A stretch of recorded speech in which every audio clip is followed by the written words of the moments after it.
4 weeks ago, Social Development Minister Lindiwe Zulu appeared on The Fix, where she promised to look at the system used to pay out COVID-19 distress relief grants. While the system was working for some, it proved a nightmare for others. Many of you wrote in and complained about the difficulties with delayed payments or lack of payment. Today, the Minister is here to report back. Minister, thank you so very much for joining us. I have had the pleasure of working with your department, and I had referred some cases to you. I'm just going to allow you to give us an update quickly before we get back into the rest of the conversation about where the individual problems were of the, the complaints that were sent to you. Most of it centered around the fact that people were on the system, they were approved, but they didn't get pay dates, which meant that the post office couldn't pay them. Thank you very much, Karima. It's good to be back again, and a good afternoon to your viewers, and thank you very much for giving us the opportunity to account back. I wouldn't want to go per individual, but I've got a whole list of the individuals that had written to yourself, like Mr. Batman, and Nero, Swartz, and PT, and all those. What I can say to you is that many of the ones that were referred to you, when we got the data, the information about them all, we then checked what the problem was with the processing. And we realized, for instance, with Mr. Batman, if I can start with him, that the grant has been approved and paid for all months, that is also including November. Some of them I was able to speak to them.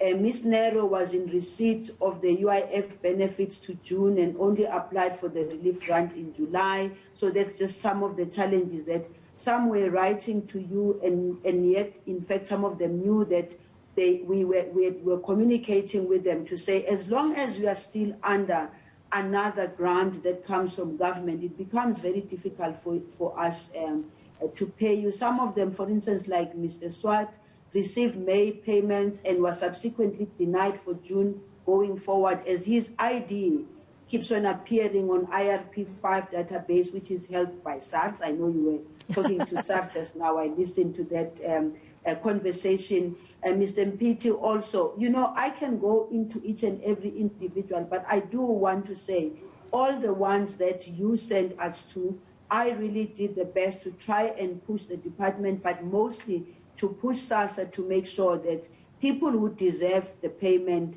people had to be paid.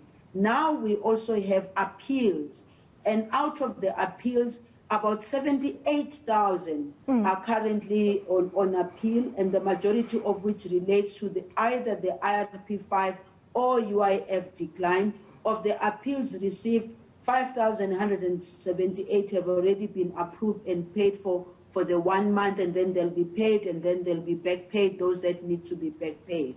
Basically, Karima, the challenge here is how do we make sure that the data of every citizen sits within government where it can be easily accessible for one service or the other. And this is one of the biggest lessons that we learned during this period, and it's something that we have already in writing our closeout report, because we've already written our closeout report, which is just a closeout report from May until October as the first 6 months were engaged. And then the rest of the reporting will continue with the President until January. Okay, so Minister, it's very clear that the data that you need to receive needs to be reliable, and that it needs to talk across departments and systems. So, for example, in this instance, the UIF data needed to speak to your data.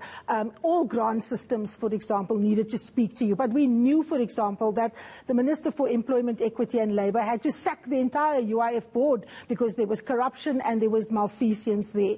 And I had asked him before, and you, if you guys are planning to sit together to integrate the system, because clearly that is one of the problems. I've got, for example, more people here, Minister. I've got Naomi Ratsuane, who says, you know, they've received payment for some, but no payment dates for others. And it is literally a litany of examples that goes back to the same issue, the systemic issues that underlies us, which is that people are on the system for one thing or the other, and it locks them out of the grant system. Are you going to intervene at that level, considering that the grant comes to an end in January, but we are talking about the possibility of a BIG grant? So obviously those systems will have to be harnessed to be able to not have these problems going forward.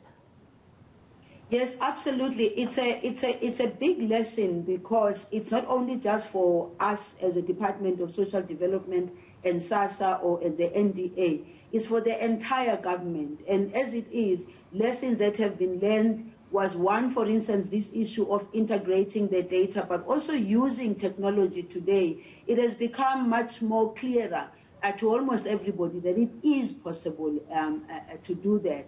So we will have to go with SARS, with the Home Affairs, with all departments. Let me just make a simple example. One of the things that I have indicated SASSA needs to do, now that we've been able to get people to go and apply without even having to go to any offices, why is it that we cannot have a situation where there's a connection to Home Affairs for people, for instance, those that are having children who have to get onto the grant system? So it means when a woman is in hospital and has had a child, a baby in hospital, it means the information can be processed even there for that woman not to get out of the hospital, and then within 2 weeks of getting out of the hospital, have to get into taxis and everything to go to SASSA offices to go and apply.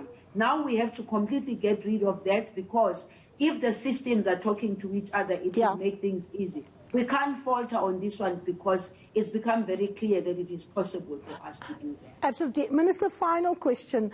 The big issue, of course, is that the information must have integrity. The databases must be secured. And we know that identity theft is a very big thing. We also know that syndicates target systems that are weak. That is the one thing that Ivan Pillay just spoke about now, that you need a system that has integrity. You need the information to be accurate. What kind of integrity systems do you have in place to make sure that criminal syndicates don't come for the information and don't attack the information? I mean, if we look at the report just from the UIF system, we saw that, you know, when someone presents an ID, that ID isn't necessarily watertight. It could be an ID of a dead person, the grant goes through. How do you kick out that kind of red flags? Do you have an early warning system? Because one of the things that Ivan also speaks about in the book is the fact that we do post facto fixing. Once the problem has happened, we fix it. We need to have systems that see the problem coming, prevents it from happening. We've got the Auditor General, by the way, who was also given a responsibility to assist us in terms of not doing things post facto. Remember that the President gave the Auditor General that authority to monitor what is happening. And we've also got the Department of Monitoring and Evaluation, whose other responsibility is to make sure that we improve on our systems. In our report that we are going to be sending to the President, we make the suggestions about ensuring that your intelligence, your people who build the bigger systems in terms of data and all, from Home Affairs to everybody, we need to come together and fix this. This is the greatest opportunity for us to fix it.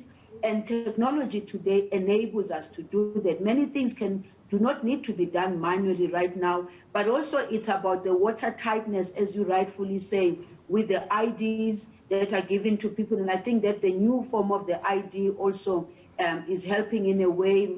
Unfortunately, many people are still using the old ID, and I think that there's got to be a period where we say we can't use those IDs anymore. But technology, South Africa is among the top countries in the world, and in particular the African continent, where technology clearly is assisting us in many things, and we just need to improve it by sometimes buy expensive technology, but it's technology that protects us and protects the citizens, but more than anything else also protects our systems in such a way that syndicates who are both inside and outside are not enabled. What I believe in personally is that the strengthening of institutions of governance, whether technological or otherwise, would be something that would help us to make sure that authorities are kept out of our system. All right, thank you so very much for reporting back, Lindiwe Zulu, the Minister there of Social Development. Of course, emphasizing the point that our systems and our institutions need to be built up and need to have integrity. Up next, the PRASA Board Chair, Leonard Ramatlakane, on his turnaround strategy. Don't go anywhere.